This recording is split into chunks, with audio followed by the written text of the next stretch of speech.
Welcome to the Mojo Podcast with me, Richard Stokes. This week we're going to talk about social media, and for all its drawbacks, social media has been keeping many of us connected and entertained during isolation and lockdown. Numbers are massively up and people are getting very, very creative online. Just look at TikTok, which has really taken off during COVID-19. And with influencers and creators more limited in where they can actually go in the world, they need to get creative to entertain and inspire their followers. So I thought I'd speak to someone this week who's very active on social media to understand the effects on their mojo of living much of your life very publicly. Joanna Shimwell is a creator, farmer, businesswoman, and adventure sports fanatic. She shares her life on the farm, on her bike, and in freezing cold lakes with thousands of followers on Instagram and YouTube. On this episode, she very candidly shares her mojo story from an intimidated teenager and bullied employee who battled bouts of depression, through to how plugging back into the source of a family farm in Derbyshire helped reframe her own aspirations in life, and how a love of flying down mountains and diving into cold rivers and lakes has helped rebuild her confidence. As she says, toughing it out on the mountain has helped toughing it out in business. We talk about the cycle of life on the farm, the importance of self-care, and how she seeks to inspire followers to think about the benefits of exercise, good food, and harmony in life. It was a fascinating conversation for me, and Joanna's energy and strength shine through. Amazingly, it was one of her first podcasts, but I'm sure it won't be her last. She was a great guest. I hope you enjoy it, and if you do, please do share it with friends. You can also subscribe to get new episodes each week. And while you're there, please do leave a 5-star rating and write a short review on Apple Podcasts. Enjoy the show.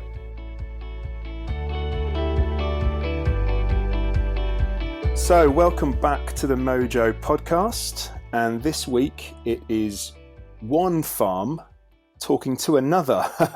As some of you know, I live on a farm or a finca here in Ibiza. And my guest today, Joanna Shimwell, lives and works on a farm in Derbyshire in the UK. So from the sunshine of Ibiza to, I think, the rain of Derbyshire. Hello, Joanna, and how are you? Hello, thank you for having me on. Yes, I'm very well today. We have got rain today, but it's much needed, so I'm not making any complaints. Yeah, well, I think anyone who really understands the land that they're on, when the rain comes, it's probably quite a pleasing sight, isn't it? We did have such a wet winter, and then spring has been very dry so far, so a bit of rain is just going to freshen everything up. And the other day it rained quite a lot for most of the day, and then the sun came out in the evening and all the leaves were steaming and the light was reflecting off them, and it was just magical. You could tell that nature was just kind of going, boom, we're going to grow now. It was amazing. That sounds glorious, and already painting a picture for us. Thank you, Joanna. And as I said, I always start out this way, and I'd really like to get a sense from you, a level, 1 to 10. How is your mojo today? So I think my mojo is probably about an 8, I would say today. My mood is, I'm quite an up and down person. My mojo goes up and down. This week's been most fluctuating, but I'd say today I'm feeling a solid 8, maybe 8.5. Great, that sounds good. But that so that up and down, that fluctuation is something that is that the time we're in now with COVID, or is that something that you recognise in yourself? I am quite a up and down person, I think. I just have quite a wide range of feelings and emotions, and my mood changes quite a lot, but I'm getting better at kind of leveling out. It's not specifically related to current affairs or anything. It's more just how I'm feeling that week, how I'm coping with things, my energy levels, whether I've had enough sleep, that kind of thing. And so kind of getting into that, you're probably almost starting to define for you, and everyone's got their own definitions of what mojo is. But what when I say that word, what's coming out for you? So mojo is actually something that I have talked about in terms of relating to my mood for quite a while, actually. I do say, I've lost my mojo if I'm feeling not very good within myself. So mojo for me, I would say it's hard to exactly pinpoint, but I would say it's kind of a harmonious state where I feel like everything is kind of in a nice amount of balance. So mojo is being well rested, feeling quite okay about myself, being in control of my mood and my emotions, having good relationships with people around me. I'd say that's what it is.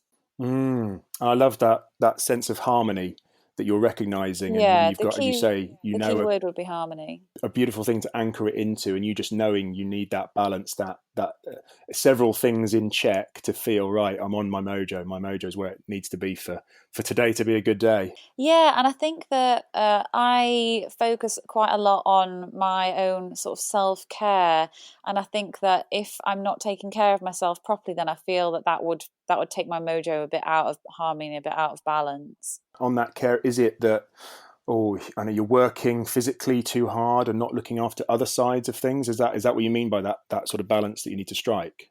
So I have my own business, and I think that when you work for yourself, there is no sort of on and off switch, and particularly working on a farm, the farm ultimately decides when you work, your hours that you work. It's not about you going, I don't, I've signed off now, I've finished for the day, I've finished for the week. That doesn't exist in self-employment or in farming. So I think that there can be a tendency for me to put other things before my own self, but I'm getting better at making sure that I do put myself quite firmly in the center of my own world, because if I'm not going to take care of myself, who else is going to look after me? And if I'm not well, then I can't do all of the other things around me that I need to do as well as I want to. So I have to prioritize my self-care, and that's eating right, that's fitting in time for myself, movement, meditation, those types of things. So you've got a really good awareness of, as you say, you've got to look after yourself first before you can look after the people around you. And in your world, you've got animals around you as well, because it's a sheep and cattle farm. Is that right? Tell us a Yes, bit about that's Dale right. Farm and the Yeah, business. so it's a small farm in Derbyshire. We've nearly finished lambing now. We've been lambing for the month of April, and so that's a really busy time. And we also have Highland cows. We've got 10 breeding cows, and they will be calving throughout May. So anytime now we could have Highland calves, which is quite exciting. And then we're also Oh a wow. diversification farm.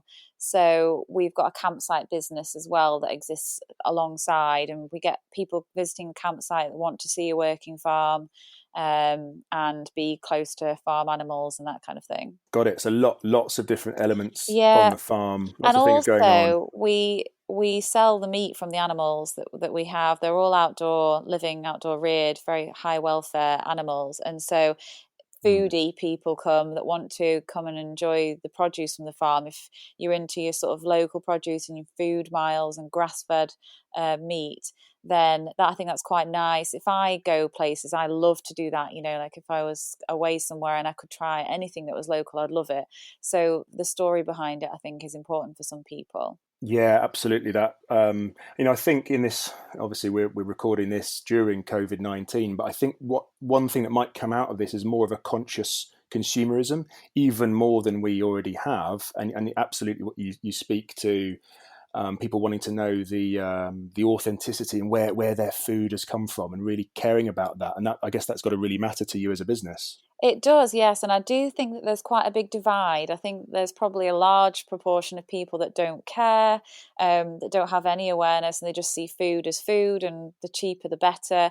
And then there's the other section of society, that really are very bothered about the impact of the food that they're eating, and the people that are producing it, the welfare of the people, as are they getting a fair price for the products and that kind of thing. So yeah, we're trying to tap into the market of people that are prepared to pay more, but for a much different high quality product. They know exactly where the products come from, how it was treated, the animal was treated, and what's really interesting what you said there, the people that were involved in rearing those animals. That's maybe not something we always think about too much, but I love that sense of thinking about the farmers, the people involved in the food chain as well. Yeah, because with the kind of supermarket trend, farmers can almost get cut out.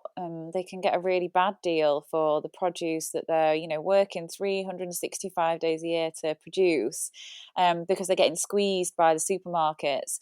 And so I do use supermarkets. I'm not gonna lie, but I do try and support local businesses, because I think that if you can shop direct from the supplier, then they're going to get a much better deal than if you go down the supermarket route or aisle, if you like. So when we were talking, obviously before recording today, and as with a lot of my guests now, we haven't met yet, but I've followed your Instagram account and your YouTube, which is very open. There's a lot of honesty, I think, is the word that comes through for me in terms of the story you're telling. Almost, and vulnerability as well, actually. And that's what kind of linked us up.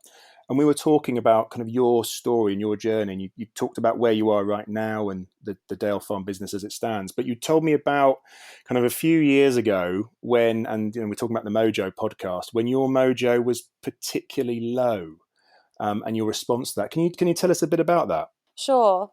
So I found that as I was growing up, going through school, my confidence in myself was going down and down and down. And when I graduated from university, I was in a period of depression. And also, it was a time where the job market was not in a good place. It was in 2008, and it was the start of the recession, and things were not looking good in the economy. So it was a very unstable time for me as a person, and it was also very unstable economically within the UK. And I sort of set out on my way trying to be self-employed, which was something that I was really determined to try and make a success of. And I did okay for a while, and I made a lot of sacrifices and I learned a lot of lessons. But the crux of it was that I couldn't make it work cash flow wise. So I ended up jumping ship and taking a job. And within a really short space of time, my employer kind of took a dislike to me, and we ended up parting ways within 5 months. And my confidence at that point was at ultimate rock bottom. In my personal life, I'd had some really bad relationships, quite toxic relationships, and I'd been drinking excessively, taking drugs sort of socially, but even on my own, taking drugs to deal with my depression, self-medicating, if you like. And I realized, this was at about age 25 or 26, I realized that I'd kind of lost everything. I hadn't got any sort of career or job anymore. I had no idea what my talents were. I thought I had nothing to offer anybody. And so Mojo was like all-time low. It was my ground zero, if you like. And since then, my journey has been to find my way in a really natural, organic kind of process, and build up my confidence through exercise, and trying to get fit and healthy, and get a fit and healthy mindset as well as a fit and healthy body. And it's gone from strength to strength, but on a very gradual scale. So that sounds like a very tough, I mean, not just a period of time, but several years that you went through, which must have been very difficult. But what kind of kept you striving, kept you pushing on for, knowing that this time would pass? Well, I'm a big believer of one day at a time, or even 1 hour at a time, if you can't see the bigger picture. And I certainly couldn't see the bigger picture for me at all. So it was just a case of get through the next hour, then get through the next hour, and take it from there. And what I was fortunate enough to have was being back at the farm. I live in this wonderful place in the countryside with nature all around me. And I really do think that being away from the city, away from the bad influences, and back to where I grew up as a child really kind of healed me and allowed me to come back to my true self, like the child Joanna, before all of these traumas and things that sort of scarred and hurt me throughout my teenage years, and had an impact on me. I kind of went back to the true self, if that makes sense.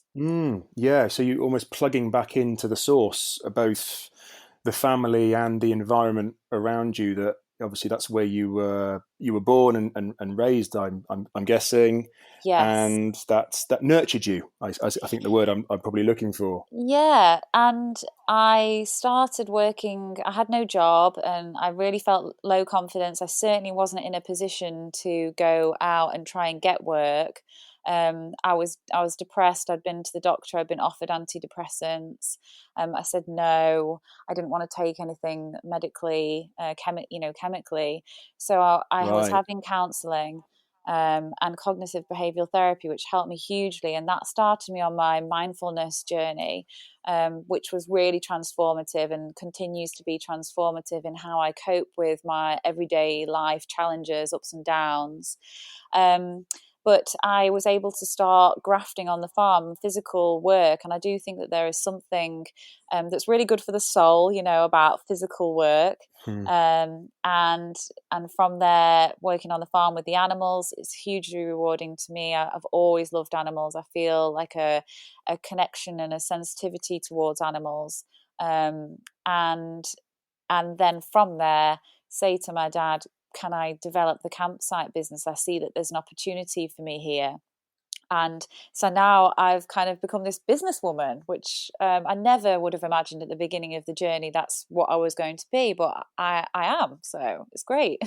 Going back to the source and almost building your confidence back up by being in a place of love, by the sounds of it, and being surrounded by, as you say, the animals that you really cared for. So that conversation with your dad, take us back to that, because I'm guessing he's a farmer all his life, Yeah. and you've come back and you say, right, want to set up this camping business. Was it as easy as that? Was he like, yeah, just go and do it, or was there a bit of negotiation needed, or a bit of you had to prove yourself? Well, I'd been working on the farm for that summer period, and the backstory is that my parents actually started the campsite when I was a child. So they'd been camping at the farm in some form for sort of, I don't know, nearly 20 years previously. Mm. But since my mum had left, the camping side of things hadn't been developed. It hadn't been any reinvestment, so it was very, very basic. And Dad's not really a marketing guy, he's a farming guy, and so he wasn't the ideal Mm. person to kind of keep the business moving forward. And I was there with my eyes kind of fully open, being able to actually see what was happening. And I realized that it was ridiculously quiet in terms of how much potential there was, as opposed to how many customers were coming through the door. And so I said, Dad, can I get involved a bit? So for the first year, I was just getting involved, doing what I could, helping him to get more business and giving him the money. And then at the end of that year, I said, can I maybe have it as my business? Would that be okay with you? And we'll negotiate a rental agreement for the campsite. Would that Mm. suit? And he was, I'm really grateful, eternally grateful that he said yes. So from that point, it was then a position for me to look to be investing in. So me and my boyfriend Nick have spent the last 4 years since then working as hard as we can and reinvesting in that.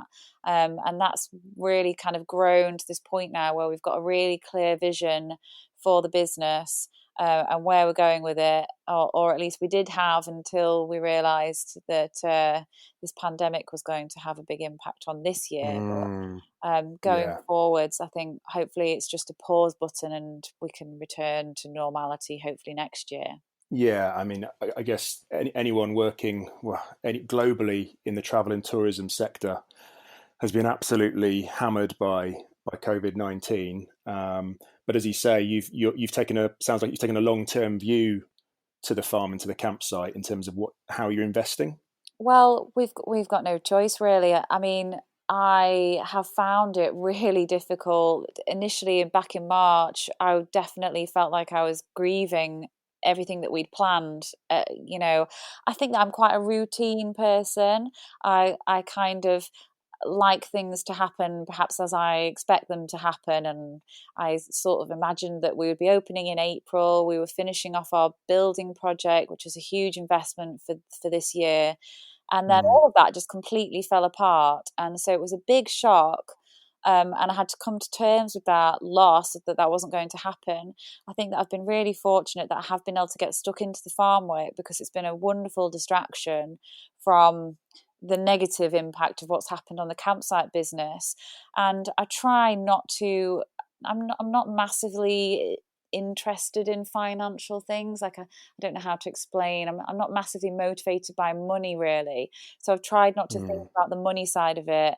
We lead quite a simple life here, so it's not like I'm financed up to the hilt and I've got all sorts of flash things that I need to keep up with appearances. We live quite basically. So it's more just a case of, well, we can carry on as we are. We're not going to have much money coming in, but hopefully we can just keep Mm. things ticking over here until we can reopen.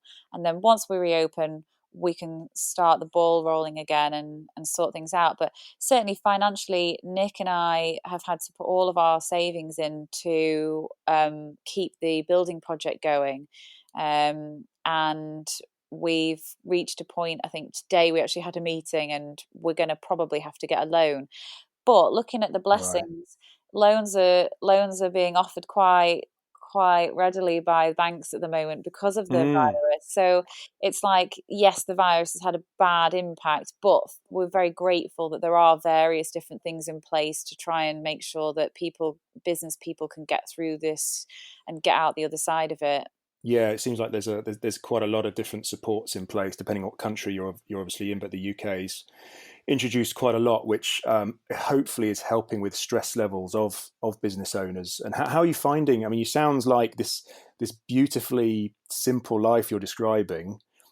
It doesn't sound full of stress, but is it? And how do you deal with that when those stress levels do come up? Well, I think that we've been lucky this year that the weather has been a beautiful spring, as I mentioned earlier on. We've had this beautiful spring, and so that has been very healing, I think, for my stress levels.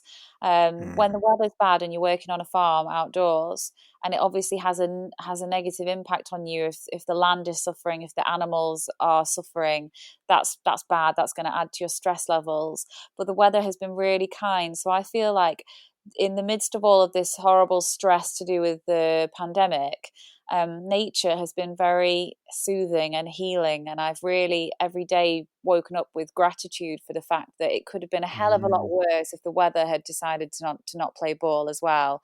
Because we've had a really wonderful time lambing. It's been a pleasure really to get on with it and to be able to potter Mm. around outside when I'm not working has been gorgeous. So I really appreciate that. And that's helped me because I love to be outdoors. I love to exercise, keep fit while swimming, just walking out in the countryside. So we're permitted at the moment to do one piece of sort of daily exercise, but I can walk around the sheep to check on them, and that's just enough exercise really for me. So it's definitely Mm. been a blessing to be able to take exercise outdoors and have lovely weather. They're the main things that I would do to alleviate my stress.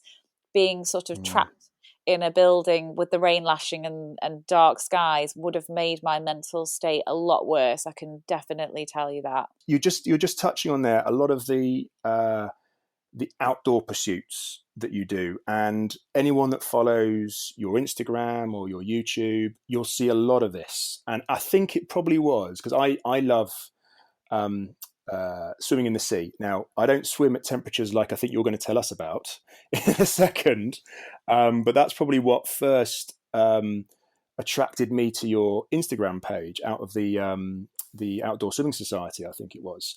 So, Yeah. can you tell us a little bit about the swimming? And I know mountain biking is a massive thing for you. Tell us what you're doing, as you say, from an exercise point of view.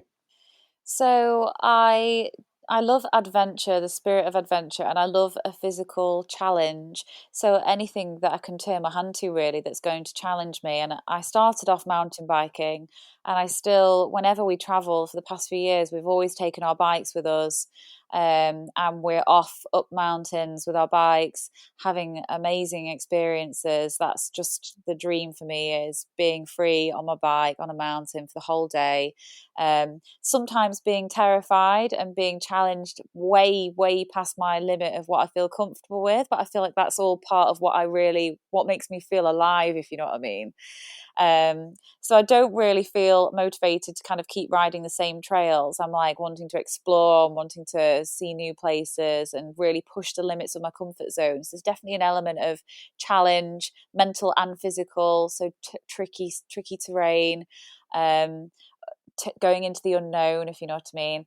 And then the similar aspect, I would say, with wild swimming, it's the challenge of it. It's overcoming the mental challenge of thinking, I can't do this, like it's going to be too cold, or I'm not sure if I feel comfortable. Is this an okay place to swim?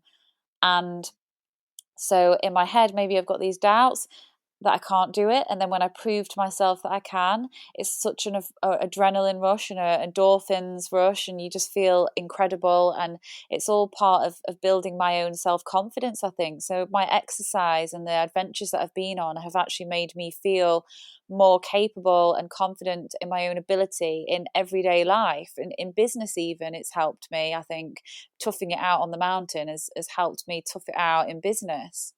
Because you struggle and you suffer, and then you come out the other side and you feel good afterwards.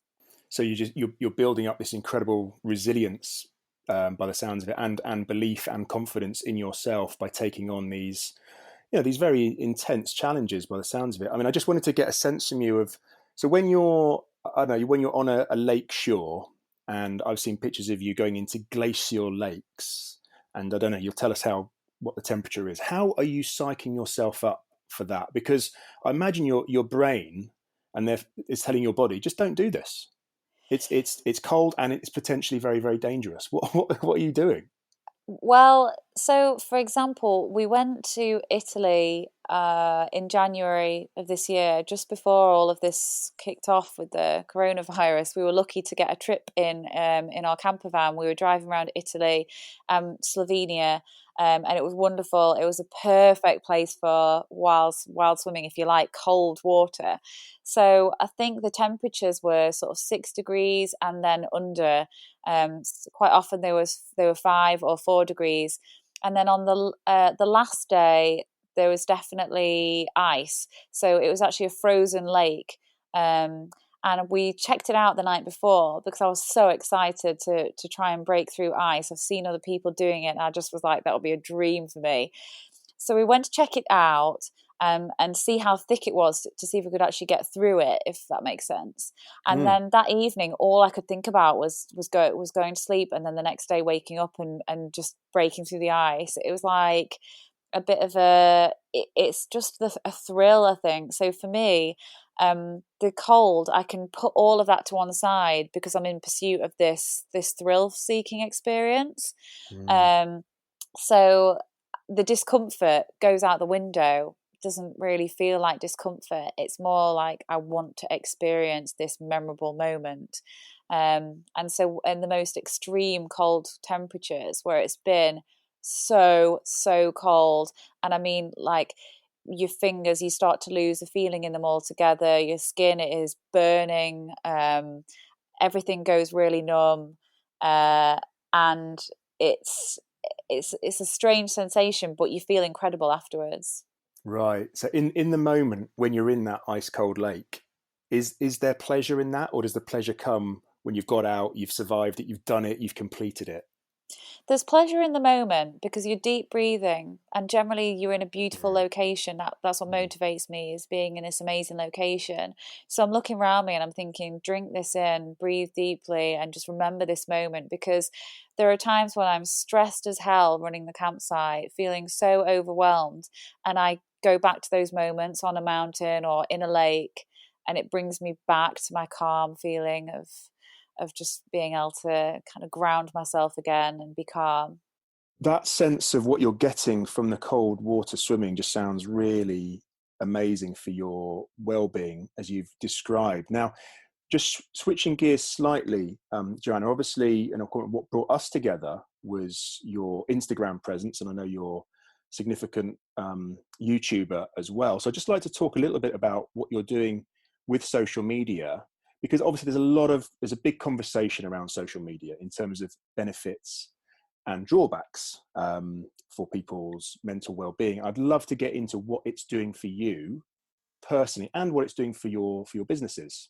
Well, I think personally, and the reason why I started using Instagram was just a creative way to express myself. And that's all it's ever really intended to have been, is just an outlet for me to express myself freely.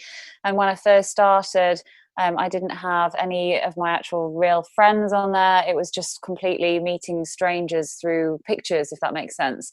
And then as it's grown now, it's the lines have become more blurred, and I have friends and contacts on there that I know in real life. And I've made some great friendships and relationships with people, some that I've gone on to meet and others that I haven't met, but I still consider to be great friends and great supports. So I feel very privileged, very lucky that I get to use it on a daily basis, and that I have a wonderful platform to be able to share my passions with people and to try and inspire people to get active, to look after themselves, and also to not be afraid of showing the highs and lows of life, which is what I do. And I think I mentioned this right at the beginning, but I think your Instagram especially is, I know that one a little bit more, but you are very open. You show real vulnerability on it. So how has that had any drawbacks, or is it all positive that you're being as honest and open on a very open platform, a public platform? I can't think of any real negatives. I mean, sometimes you may get the odd comment that you don't particularly like, but I think that's to be expected, because as a cross section of society, not everybody is going to like what you do. I'd say the most negative things that I experience are more linked to vegan people who don't agree with me being a farmer and raising animals for meat. And I kind of get comments like, how can you cuddle a lamb when you know that you're going to kill it? And you're, animal murderer and things like that. But I think it's a lack of understanding of the different ways that you can produce food. And I have kind of learned to deal with it okay. I'm trying to educate people, and I get so much good feedback, so many good comments from people saying that they're really interested in seeing my perspective on farming life, and showing that you can really take good care of the animals, and it's not all about them being in a dark shed en masse. There are different ways that the animals can live their lives, and ours certainly have a very happy, nice life when they're here. Got it. So you're shining a light on all you can shine a light on, I guess, which is your life right in front of you. And it seems to me that you're very transparent about showing the positives, but also the negatives. Now, I on the farming side, I know recently, obviously you're in the lambing season, so there's lots of images of lovely, cute lambs running around, but also, and what I really respect is you're not scared of showing this, is lambs that are born dead or in a really bad state, and it's all very visceral and real, and you show that. Yeah, and I think that is what people need to see in social media, not just in relation to farming, but on a broader scale. There's this talk about social media being only highlights, like only when you're enjoying yourself, only when you're in a happy mood or being your best self. But I definitely find that with the people that I engage with, there is more openness being introduced all the time. People are not afraid to say, look, I've got mental health problems. I want to talk about the fact that I'm struggling in this area, that area. And that's normalizing it for people, so that they're like, okay. And occasionally I might get a message of somebody to say, I can't believe that you would talk about this on social media, but it's really helpful, so thank you. And I'm thinking, well, that's great. If I've managed to help one person feel like they're not alone, then I've achieved something. So it's that sense, you mentioned the word inspiring before. If you can inspire someone to feel differently about themselves or look at the world a bit differently because of, something you've been able to share and express, then that's obviously doing a lot of good, and just feels like a really good thing to do. Yeah, because it's a bit like having a big sister or a friend to sort of look up to in a way, as in everybody is on a different journey, a different stage of their journey all the time. So we can all inspire and connect one another on our various different paths and journeys. And so there may be people further towards the beginning of their journey that might look at me and think, oh, I really want to try and get into more mindfulness and gratitude practice. She talks about journaling. I'm going to start to see if I can have a go.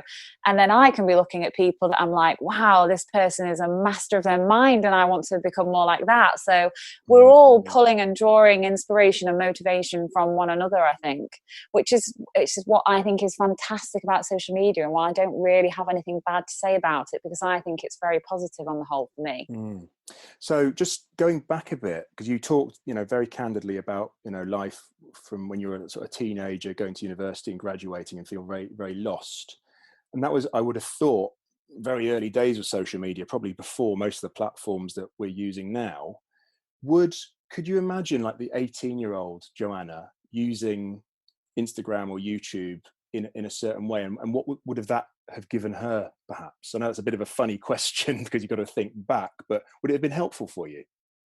It's obviously not possible for me to say exactly, but I think it would have been a comfort to me, because at times I did feel very isolated, and I would say quite a lot of anger and just feeling very, very lost in the world, very intimidated by the world, and very alone. And like I had to build up a resilience. Like in order to leave the house to go to school in the morning, I used to have a bit of a routine I used to have to go through in my head, listening to certain songs that would give me enough kind of energy to be like, you can face it, you can go down to the bus stop, you can get on the bus, you can put up with any comments that are going to go your way today at school, you can cope with the looks and the intimidation. Like I was a severely intimidated person. And I think that knowing that there were more people that were feeling like that, other than just my tiny little friendship group and the bravado that goes on when you're at school, I think it would have helped me. And I have got older sisters, and one sister in particular was quite comforting and trying to reassure me, but she was having her own struggles too. So it's like, if there were more strong characters that I could have met to sort of latch on to, I think I didn't have enough strong characters in my upbringing that really made me feel like I had a foundation, and that's why I encountered quite a lot of problems. And I love that idea of this, social media being like this wonderful sisterhood or brotherhood, for people to go, I don't have to know this person, but I can still look to what they're doing and saying, as long as they're honest with what they're talking about, and really take comfort from that and inspiration from that. I think that's a really wonderful way of looking at the massive benefits of social media, actually. Yeah, like a big extended family, and that goes across so many different topics and areas for me. Like I've got women that we have proper frank conversations, girl to girl, but because I spend a lot of my time, we're in lockdown now, but I'm on the farm and working on the campsite most of the time. I lead quite an isolated lifestyle, so for me it's not that different, other than that people can't come and visit me here. I'm here quite a lot, so that's why I'm so active on social media, is that I can have chats with people. I've got a friend who's a swimmer from Cornwall. She's fantastic. I can just say to her, gosh, I'm feeling like this, and I really just need to tell somebody, and she'll make me feel better, because we're all experiencing similar things at some different times. And then I've also got great farming contacts, and this lambing season I've been sending photographs of particular things and saying, please just let me know what you think about this, what should I do? And getting almost immediate help and support, and that's from people that I've never met. Wow. And I think that is fantastic, because back in the day, when you were isolated on your farm with just a phone line perhaps, and you're not going to be in the house if all farmers are out at the same time, aren't they? So it's really, really amazing that I can use social media to help me make decisions on the farm even. Brilliant. And so this is not nicely moving us into kind of like future facing, because we're going to come out of this COVID world soon. We're going to, and things will change. And people are using terms like the new normality and whatever that's going to look like. But for you personally, and for, you know, the farm and the camping brand, what does the future hold? What are you looking forward to? I'm certainly looking forward to getting back into the mountains and lakes at some point. I just really built up my open water swimming, not only my cold water tolerance, but my swim fitness. So I was gearing up for an event. I was really looking forward to hitting the open water and having some long swims. I wanted to swim the length of Coniston in the Lake District.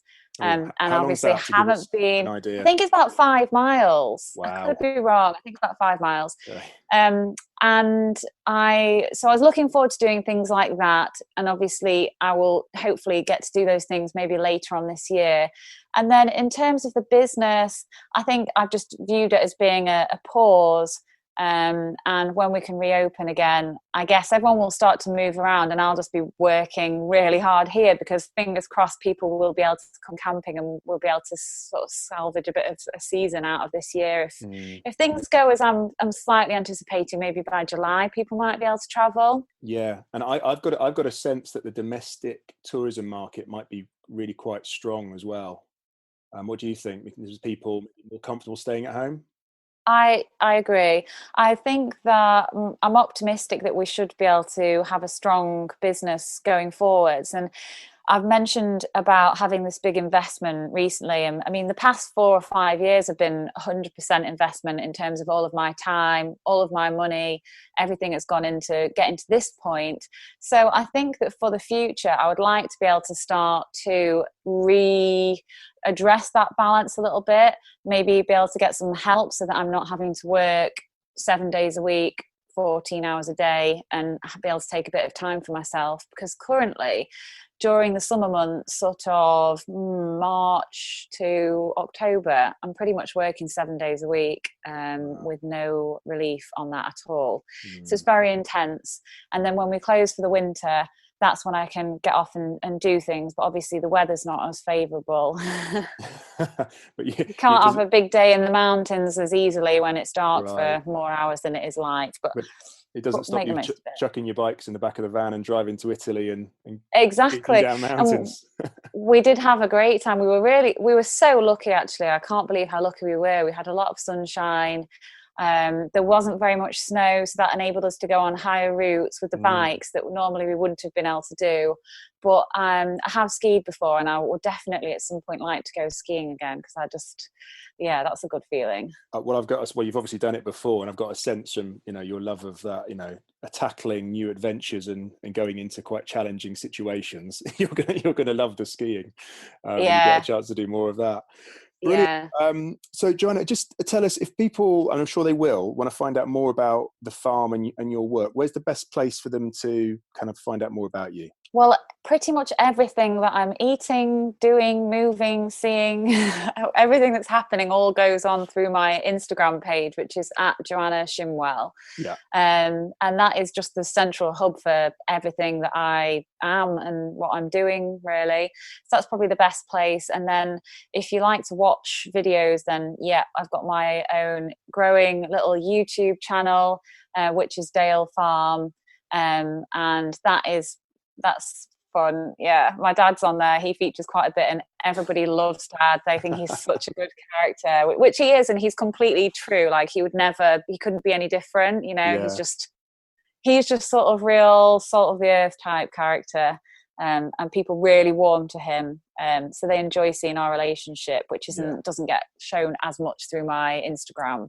Got it. And I'll put links to all of those if people haven't found you already on the show notes. They can come and find you. So fabulous. And just cool. my last question is, and we have touched on bits of this as we've gone through, but I'm always really fascinated, and especially people like you. You're very in touch with that balance, as you said, that harmony of mental and physical well-being. And so what other things maybe you haven't mentioned so far that you're doing for your mojo to keep it at that level? So you're at an 8 and 8.5 today, maybe going even higher. How are you doing that? So I boost my mojo. I also call it sometimes a vibration. I don't know, depends how spiritual you are. There's this idea of everyone being energy and having a vibrational frequency. Everything is energy. And I do get that. I believe that. And I think you can raise your frequency, you can raise your mojo. So I like to wear bright things. I don't really care whether it is clashing stripes, patterns, zigzags, all different colours, knitted things, socks, all sorts. I just wear all bright stuff because it boosts my mood. And it might boost somebody else's mood too if they see me and they're like, what's she wearing? I'm like, I just really like bright things. So you would not often see me dressed in head to toe black or grey because it puts me in a dull mood. So I'm always wearing bright stuff. I think that's great for your mojo. Yeah. Listening to music. I love to listen to music. I love to sing. I'm not particularly good at singing, but I'll sing anyway. Dancing. Again, not a professional dancer in any capacity, but I like to move my body, even if it's just jamming around the house. That makes me feel good. And also cooking. I like to prepare my own meals from scratch. And that gives me real sort of pleasure. I find it very therapeutic. Sometimes I just cook instinctively and I just grab ingredients and I don't even know what I'm making until I've kind of got halfway through it.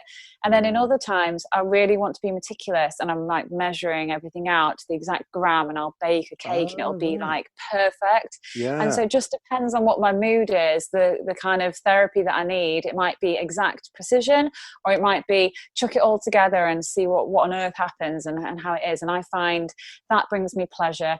And being able to share my food with people, it brings me joy. And that also helps me kind of raise my mojo because I'm quite a caring personality. And one of my ways of showing my care and love for people is to feed them. Wow. I mean, it sounds like Dale Farm is a very hospitable place. We haven't actually touched upon lamb love, but I wasn't going to recommend that because not everyone can do it. But if you give a lamb a cuddle, you can't be sad. Well, we have not a lamb, but we have a little dog. He is white. He's about the size of maybe a month-old lamb, and I get a huge amount of benefit from cuddling him. Yeah, get them as well. So that sort of that animal love, I completely get. I can understand that. We have cats, and I sometimes think I need them more than they need me. I love that feeling of just an animal's love and relationship with you is so uncomplicated. I think that's why I love working with animals, is that they're not complicated, they're very straightforward.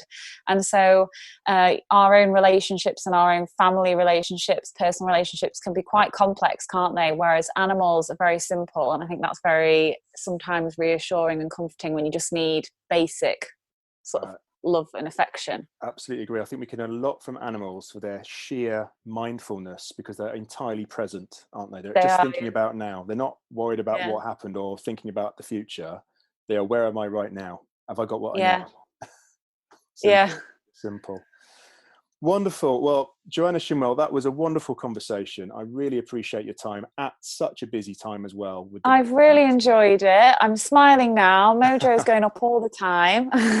I love to hear that when my guests say that, and I know that people listening are going to get a lot from this conversation. So, Joanna, thank you so much for your time. Thanks for having me. Bye. It was great to chat to Joanna, and I was very thankful for her time as she was jumping between helping lambing and then moving into carving, plus working out how to navigate COVID-19 for her campsite business, as she talked about. What really struck me was just the level of work and commitment she engages in, which is not what one might always consider when thinking about social media creators. It's hard graft working on a farm and then finding time to build and engage with an audience online. It's really not straightforward. But you can tell she loves what she does and loves the demands of a physical challenge. And you can hear what that has done for her confidence and her mojo. All the links to Joanna's social media profiles and the farm's YouTube are in the show notes. So if you like videos of newborn lambs, this is for you. But do be warned, just like with Joanna's own life, she doesn't offer a sugar-coated view of farm life. It's honest and very real. We talk a lot in the episode about inspiring people through Joanna's Instagram and YouTube work, and you too can help inspire more people by sharing this podcast with more friends and family. And please do 3 really easy things for me. If you like what you hear, subscribe and you'll hear new episodes each week. Please leave a 5-star rating and the all-important short review on Apple iTunes, which really helps the Mojo Podcast become more discoverable to more people. Until next week, I hope your mojo continues to flow.